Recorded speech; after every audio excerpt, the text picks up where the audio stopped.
Hi, welcome back. So in this video, we're going to talk about the Unreal development environment a little more so you understand what it is. But firstly, we're going to get the Unreal editor actually downloading in the background. Even if Visual Studio or Xcode is still downloading, let's get it all downloading so that we're not waiting, because these things can take a while. So see you in there.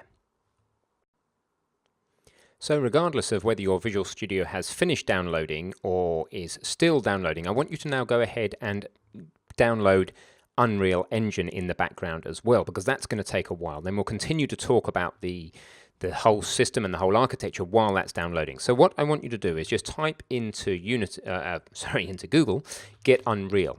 And where you're trying to go is just simply unrealengine.com. Now, pretty much the moment you get there, you're going to be asked for an Epic account. You're going to need that. So if you've got one, sign in. And if you haven't got one, then sign up for an Epic account. And when you've done that, it will download an installer called the Epic Games Launcher. I want you to open that and then try and install Unreal Engine yourself. I want you to get a little bit responsible for being able to do your own things. It's a pretty simple process. So here's your challenge. This is your first challenge in the course, is to start the Unreal Engine download. A slide like this means I want you to pause the video, get the Epic Games Launcher, sign in or register for Epic, get the Unreal Engine 4.10 or higher downloading, and then carry on watching the video the moment it's downloading. Or if you're stuck, carry on watching because I'm about to show you how to do it. But please get in the habit right from the beginning of this course of pausing the video when I ask you to do a challenge and trying to solve things yourself. Cool, welcome back. So let's just make this happen. So in my case, I already have an Epic Games account. What I need to do is I just need to sign into it. So I use a tool called LastPass for that. There we go. And then I'm going to click on Get Unreal. And then I'm going to ask to get the Unreal Engine. So you click download. Now you think that you're going to be getting yourself a big engine downloading, but you find that what comes down very, very quickly is the Epic Games Launcher. So we run that, install. And this is quite small. It's quite a small launcher. It's not just for Unreal Engine. It's for other Epic Games products as well, like their past and future games and other projects they have on. So we use the Epic Games Launcher. We wait until it installs, but also updates. You might well have to wait for the Epic Games Launcher to update. And then click on the right one. Then it's going to ask you to log in again. So in my case, this is Unreal at bentristram.com. Now I need to go get my password from my password management tool, LastPass, and paste it into here. Perfect. All right, so this is the Epic Games Launcher now asking you to sign in. So you have to sign into their website to get the launcher, and then you have to sign into the launcher on your machine. It will probably talk about outdated shortcuts. Just click Fix Now. That's for all of these games that they have. And where you need to go is UE4 and Install Engine. So congratulations if you worked out how to do that. It's pretty simple. I know, small steps in the beginning. It's amazing how we're taking you guys from nothing potentially, or even experienced programmers, right up to programming in industry strength tools in C++. So this is downloading, and your Visual Studio may still be downloading or may have finished.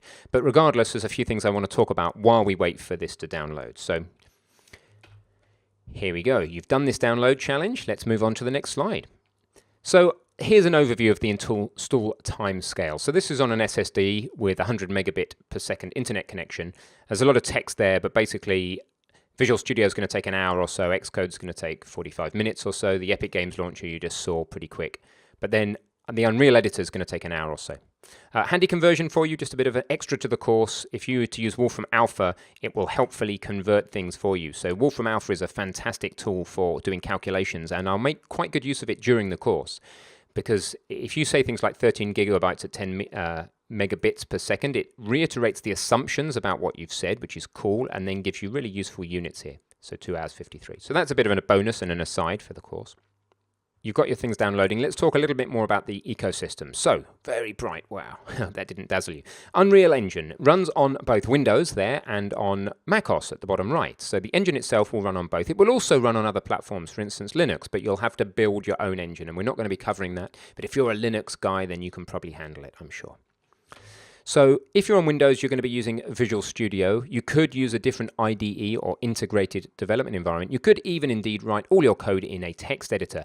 The thing that something like Visual Studio or on a Mac, Xcode does for you is it helps you write code faster and more accurately. It suggests code, it knows something about your code, and it helps you just write it quicker and more accurately, and even discover things that you can do in your code. You'll see that later.